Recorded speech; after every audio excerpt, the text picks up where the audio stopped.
و طلاق تا به زبان انسان نگوید، به زبان نگوید و خودش نشنود طلاق نمیشد. به دل طلاق کند، انسان در خواب طلاق کند، یعنی انسانی که هم حالت مردی داره هم حالت زنانه داره. اینها دو قسم میشه. به خاطر وقتی انسان سر قبر پدرش رفت دعا کرد، سلام گفت، سلامی و یا دعای و یعنی وی پدرش. دومی که اگر از کدام حالتش آب روه، از مردینگیش آب روه میتونه زن گیره، از یعنی حالت زنانش آب روه میتونه که شوهرش مسئله های طلاق برای ما ننویسه، چون که طلاق بسیار نازکیه داره.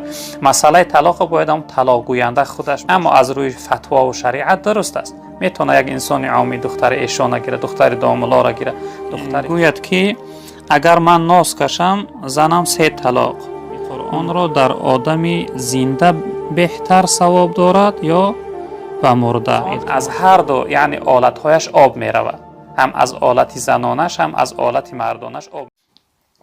چه برادری از سوال کرده: السلام علیکم داملای عزیز، یک سوال دارم. اگر انسان بر درون دلش گوید که اگر من ناز کشم زنم 3 طلاق، ممکنه به درون دلش گفتن، لبایش جنبیده باشه ولی به آواز 3 طلاق می شود؟ التماس جواب گردانید. اکنون برادر از مسئله های طلاق مسئله های یعنی گفتن ما نیستند و طلاق تا به زبان انسان نگوید، به زبان نگوید و خودش نشنود طلاق نمیشد. به دل طلاق کند، انسان در خواب طلاق کند، اینها طلاق واقع نمیشه برادر عزیز. بهترش مسئله های طلاق برای ما ننویسه، چون که طلاق بسیار نازکیه داره. مسئله طلاق باید هم طلاق گوینده خودش باشه، گویا که به چی کلمه به چی لفظ گفته است، بعد از اون موافق هم لفظ کلمهش برای او جواب گفته میشه. در یک حرف در یک لفظ دیگرگون شدن یعنی جواب دیگر میگیرد. مسئله طلاق ناسا شخصیتی را گفته میشد که نیم نر نیماده میگویند، یعنی انسانی که هم حالت مردی داره هم حالت زنانه داره. اینها دو قسم میشوند. یک قسمی از اونها یعنی خناسای مشکل میگویند، او انسان از هر دو یعنی حالتهایش آب میرود، هم از حالت زنانش هم از حالت مردانش آب میرود. و بیچاره یعنی نه زن گرفته میتونه نه شوهر کرده میتونه و حالش خیلی دشوار است، مشکل به هم خاطر میگویند. اما دوم قسمتی خناساها انسان‌هایی هستند که اگر یعنی از حالت زنانشون آب روه و یا میتوانند که شوهر کنند، اگر از حالت مردانشون آب روه و یا میتوانند که زن گیرند، یعنی که این دو قسم میشه. و البته این خناساها نشانه قدرت و توانایی پروردگار هستند. خداوند میتواند که در یک جسم بدن یعنی دو گروه یعنی انسان خلق کنه، هم نر و هم ماده. این نشانه قدرت پروردگار است برادر عزیز.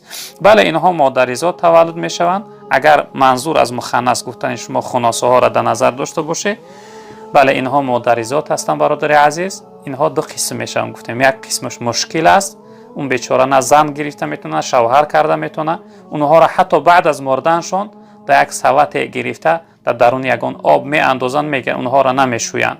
یعنی زنها بدن اونها را دیده نمیتوانند، مردا بدن اونها را نمیتوانند دیده اگرچه محرم های خودشان هم باشند. این مشکلش است. اما خناسای دومی که اگر از کدام حالتش آب روه، از مردینگیش آب روه میتونه زن گیره، از یعنی حالت زنانش آب روه میتونه که شوهر کنه. خب اینجا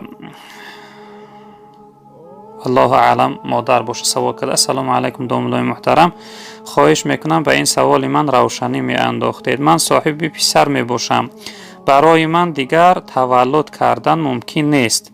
اگر من از خانه کودکان یعنی اینترنت دخترچه گیرم می شود یا بر پسر و شوهرم نامحرم می شود در اسلام جایز است یا اینکه نه؟ روشنی اندازید التماس.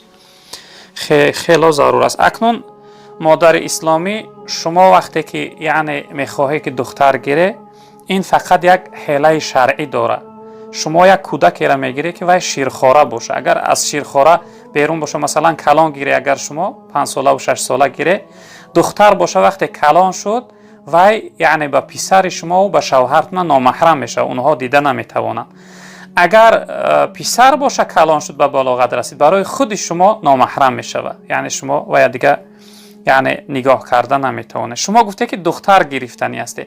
وقتی دختر گرفتنی باشه شما یک حیله شرعی میکنه. اون دختره از حالت شیرخوارگیش میگیره. شوهر شما یگان اپا یا خواهر شیر دهنده باشه، هوای کودک شیر میدهه. وقتی که شیرش داد وای مادر رضاعیش میشوه، مادرش کشید، یعنی شوهر شما با وی تقایش میشوه، پسر شما با وی یعنی انا پسر تقایش میشه. در این صورت وای دختر میتونه که همراهی شما زندگی کنه. اگر پسر گرفتنی باشه یگان نفر از خش تبار ختون یعنی خواهرتون یا اپتون برای وی شیر دهه، در حالت شیرخواره باشند. بعد از اون برای شما یعنی پسری رضاعی خواهر اپتون حساب میخوره. وقتی کلان هم شد اون برای همراه شما میتونه که زندگی کنه. اگر از شیرخواره کلان باشن براتون درست نیست، چون که اگر پسر باشه به بلاغت رسید برای شما دیدنش درست نیست. اگر دختر باشه به بلاغت رسید کلان شد برای شوهرتون و پسرتون دیدنی وی درست نیست در شریعت. خب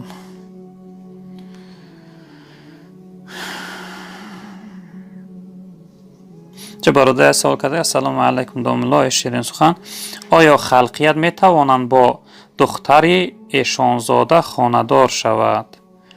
این درست است یا نه؟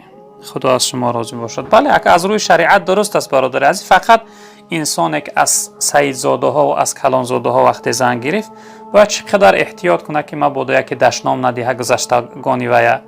یعنی اصل مثلا دشنام دادن برای همه معنی حرام است، اما وقتی انسان از کلانزاده ها که گرفت بهتر باید خوبتر با زیادتر رعایت کنه، احتیاط کنه، نشوه که یعنی اون دوستای خدا را سبب آزارشون شود، آزار ندهه اونها را. چقدر هوشیار بودند.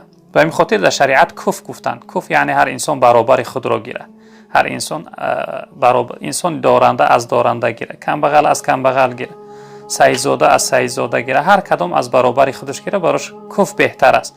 اما از روی فتوا و شریعت درست است. میتونه یک انسان عامی دختر ایشانه گیره، دختر داملا را گیره، دختر قاری را گیره، اینها درست هستند برادر عزیز، در شریعت معنی نیستند. السلام علیکم داملا، در همین سوال ما التماس جواب دهید. خب چی باشه که ختم قرآن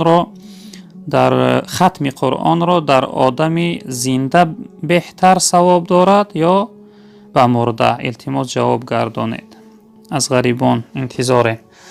برادر عزیز، ختم قرآن نسبت به زنده در مرده زیادتر بهتر است. به چی خاطر؟ به خاطر که انسان زنده وی زنده هست، وی توانا هست، میتواند که یعنی چیکار کند، وی خودش ذکر گوید، عبادت کنه، عمل کنه.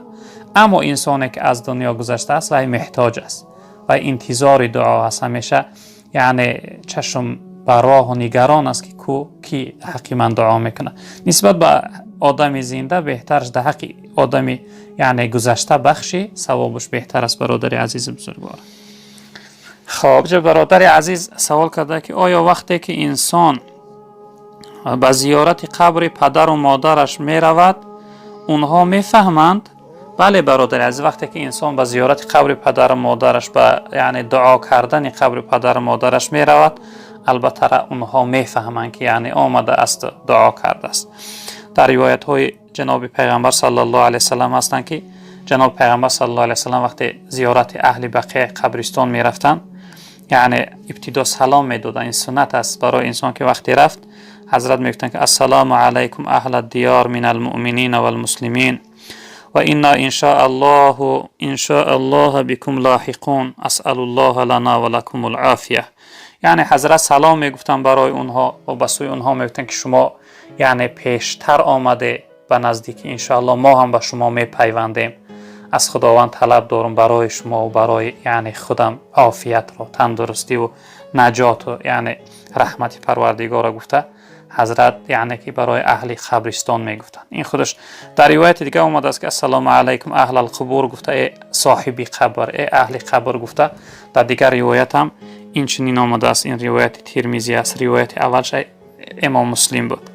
یعنی که جناب پیغمبر برای اهل قبرستان سلام میگفتن، البته وقتی سلام گفته شد اونها حتما میشنوند. به این خاطر وقتی انسان سر قبر پدرش رفت دعا کرد، سلام گفت، سلامی و یا دعای و یعنی وی پدرش میشنوه. خب چه برادر سوال کرده السلام علیکم بابای داملا، شخصی که گروزچیک است بار میکند، خب بر وی سوم میدهند که رفته با بار خر و می تواند که در بالای بار خریدگی یگان روبل ماند و در حق خانواده ما یک دعای خیر کنید. خدا جان از شما راضی باشه. سلامت باشه برادر. خداوند شما را و اهل بیتونه بخت سعادت دنیا و آخرت نصیب گردونه. برادر از وقت انسان خودش یعنی بارکش باشه، گروسچیک باشه، برای او یک انسانی که بارهاش میبره و با در برابر بار بردنش سوم میگیره، در این صورت وای کفیل میشوه. او انسان نمیتونه که در بالای اون بارهایی که میخره یعنی پول بمانه و برای خودش فایده کنه. این فقط همون پولی که بارها را میاره، فقط همون پول براش درست است. پولی بارکشیش یعنی پولی گروسچیکیش براش درست است. حق نداره که در بالای یعنی بار دیگر انسان پول بمانه و از این کار کنه، براش درست نیست برادر عزیز. برادر سوال کرده. سلام علیکم استاد عزیز، خداوند از شما راضی باشد. یک سوال داشتم. گویید اگر در نماز فرض در 4 رکعت 2 رکعت خوانده یادش برای سلام تیه نمازش چی می شود؟ در حق ما مهاجرها دعاگو باشید. آمین. خداوند بخت سعادت نگهبانتون باشه و خداوند از بلاها حفظتون کنه برادر عزیز. انسان وقتی 4 رکعت نماز فرض نیت کرد و در 2 رکعت سلام داد، بعد از سلام اگر یگان حرکت زیادتی نکرده باشه، مثلا یگان سخنی نگفته یا از جاش نخیست و نرفت، اگر در یادش زد وقتی هر دو طرف هم سلام داده باشه، در یادش هم زد وقتی در یادش زد یگان حرکتی نکرده، انسان میتونه که به همون نیت قطعی خسته 2 رکعت دیگه ش میخونه و در آخر سجده سهو میکنه. اما اگر وقتی که حرکت ناجو کرد، مثلا از بالای جای نماز بیرون شد و یگان سخن زیادتی غیر نماز گفت و یگان کس گپ زد، در این صورت این حالت ده برای شرط است که اثر نمازی فرض بخونه، چون که 2 رکعت نمازش بود شدگی نیست برادر عزیز.